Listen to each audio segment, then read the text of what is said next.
9వ వచనం. దినవృత్తాంతముల గ్రంథం మొదటి గ్రంథం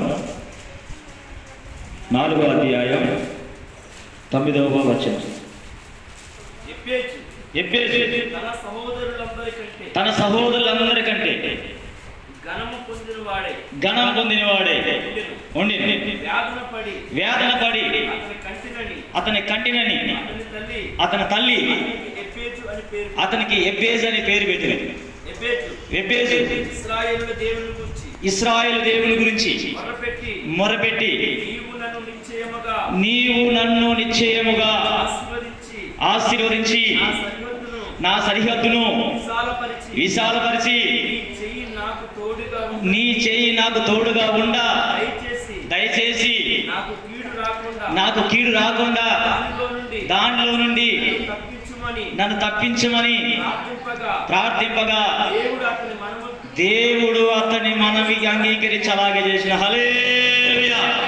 ఈరోజు అమ్మా కొద్ది సమయం వాక్యం వినండి అమ్మా, ప్లీజ్ ప్లీజ్. అయ్యా అయ్యా అయ్యా అయ్యారు కొన్ని నిమిషాలు. ఏమనుకోమాకండి. Thank you. మొదటగా దైవజనులు జాన్సన్ అన్న గారు చెప్పేసి ఏం చెప్పారంటే ఎదగాలి అని. ఎదగాలంటే ఏమై ఉండాలి అని చెప్పేసి 2వ వర్తమానంలో దైవజనులు ప్రకాశ్ అయ్య గారు తల్లిదండ్రులు యొక్క సకల విధమైన ఆజ్ఞలు నడవన్నాడు. 3వదిగా మనం ఒక విషయాన్ని చూసుకుంటున్నాం. తల్లిదండ్రులు దేవుని యొక్క సకల విధమైన ఆజ్ఞలు ఉంటే సరిపోతూ ఆ బిడ్డలు కూడా దేవుని దగ్గర మొరపెట్టాలి. Praise lord. హల్లెలూయా. ఇప్పుడు ఎబ్బేజు ప్రార్థన చేస్తున్నాడు, ప్రభువా నన్ను. ఎబ్బేజు గురించి 4 విషయాల్లో 2 మాటలు చెప్పేసి ముగిస్తా. అందరు చూడండి, అందరు ఇక్కడ చూడండి. ఎబ్బేజు గురించి 4 మాటలు 4 కార్యాలు 2 మాటలు చెప్పి ముగిస్తా. ఎబ్బేజు ఏమని ప్రార్థన చేస్తాడంటే నిశ్చయముగా నన్ను ఆశీర్వదించు. ఎదగాలనేటువంటి ఆశ కలిగిన వాళ్ళు, దేవుని యొక్క సన్నిధిలో ముందుకు వెళ్ళాలనుకున్న వాళ్ళు, లోకం దృష్టిలో అందరికంటే మంచిగా ఉండాలనుకున్న వాళ్ళు మనుషుల దగ్గర పోయి సహాయం అడగరు, కానీ దేవుని దగ్గర పోయి సహాయం అడుగుతారు. నమ్మితే చప్పట్లు కొట్టండి. నమ్మితే చప్పట్లు కొట్టండి. మనం ఎవరి దగ్గర పోయి సహాయం అడగాలంట? ఎవరి దగ్గర పోయి ఆశీర్వాదం అడగాలంట? ఎవరి దగ్గర అండి? ఎబ్బేజు మనుషుల దగ్గరికి పోలా, దేవుడి దగ్గరికి పోయి అడుగుతున్నాడు, ప్రభువా నిశ్చయముగా నన్ను చెప్పండి, నిశ్చయముగా నన్ను ఆశీర్వదించు. ఈ ప్రార్థన ఒక ఆయన చేశాడు బైబిల్లో. ఎవరైనా? యాకోబు గారు. ఏమని చేశాడు? నువ్వు నన్ను ఆశీర్వదిస్తే కానీ నేను నిన్ను విడిచిపెట్టను అన్నాడు. ఓకే. ఎబ్బేజు మొదటగా ఆశీర్వాదం గురించి ప్రార్థన చేశాడు. రెండో కార్యం దాంట్లో దగ్గర నా సరిహద్దు, నేనున్నటువంటి ప్రాంతం, నేనున్నటువంటి ఏరియా, ఇది మాత్రమే కాదు, నా సరిహద్దుని విశాలపరచు. నేను ఒకవేళ ఈ ప్రాంతానికి మాత్రం తెలవటం కాదు, కానీ ఈ జిల్లా అంతకు నేను తెలియబడాలి.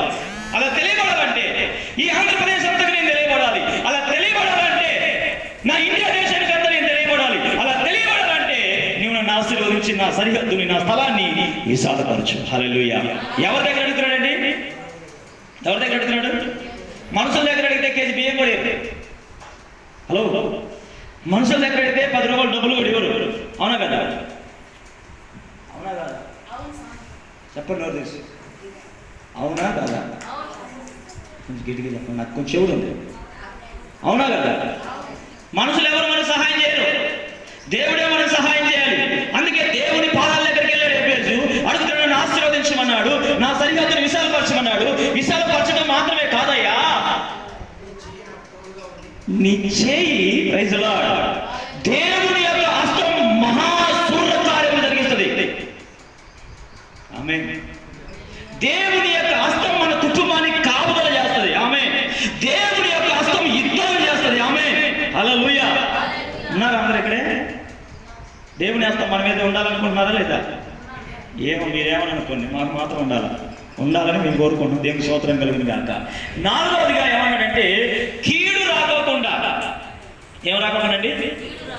ఇప్పుడు దేవుని యొక్క హస్తం అంటే కీడు వస్తుందా? మరి నేను ఎందుకు ప్రార్థన చేస్తున్నాడు కీడు రాకుండా? ఆమేన్. ఏబు విషయంలో దేవుని దగ్గరికి పర్మిషన్ తీసుకుని వచ్చింది. ఎవరు? పలానాడు. ఎవరు? పలానాడు పనికి మన్నాడు, చెడగొట్టేవాడే వాడు ఎవరం అంతా. హల్లెలూయా. 4 కార్యాలు క్లుప్తంగా మీకు చెప్తున్నా.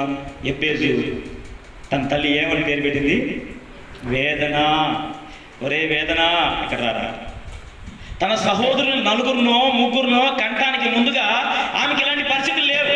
కానీ ఈ పిల్లోడు పుట్టేటప్పుడు, ఏ పిల్లోడు పుట్టేటప్పుడు? ఎబ్బేజు పుట్టేటప్పుడు పరిస్థితులు వ్యత్యాసంగా ఉన్నాయి. మన కుటుంబంలో కూడా, మీ కుటుంబాల సంగతి నాకు తెలియదు కానీ నా కుటుంబం గురించి చెప్తాను 2 మాటలు.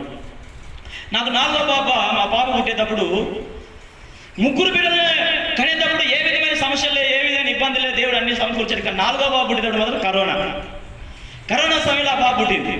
హాస్పిటల్ ఎక్కడికి వెళ్ళినా కానీ అన్ని హాస్పిటల్ అన్నీ కూడా ఖాళీలు, అన్నీ ఎండిపోతా ఉన్నాయి. పరిస్థితి చూడండి. అప్పుడు ఈ పాపను చూసి మేమేమనుకున్నాంటే ఇలాంటి పరిస్థితులు ఈ పాప పుడతా ఉంది. 3 బిడ్డలు పుట్టినప్పటికంటే కూడా ఇప్పుడు 4వ బిడ్డ పుట్టిన పరిస్థితులు వేరుగా ఉన్నాయి.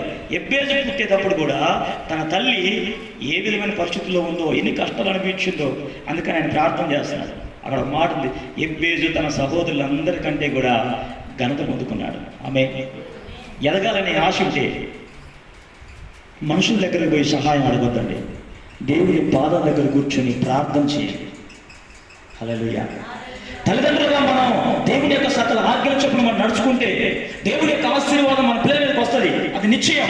అయితే ఇంకొక విధంలో వాళ్ళు చేయవలసిన పని, వాళ్ళు చేయవలసిన పరిచర్య కూడా, వాళ్ళు చేయవలసిన కార్యం కూడా వాళ్ళు చేసి వదిలిపెట్టాలి. అదే ఆశీర్వాదం. ఆమె ఈ కార్యాల ద్వారా, ఈ 2 మాటల ద్వారా దేవుడు మనల్ని ఆశీర్వదించను గాక. ఈ సమయాన్ని మరి దైవజనులు కాంతరాజయ్య గారికి అప్పచెప్తా ఉన్నాను. ఓకే, మరి కాంతరాజయ్య గారికి సమయాన్ని అప్పచెప్తా ఉన్నాము. మరి అయ్య గారు కొన్ని మాటలు మాట్లాడతారు, ఆ తర్వాత ముగిస్తారు.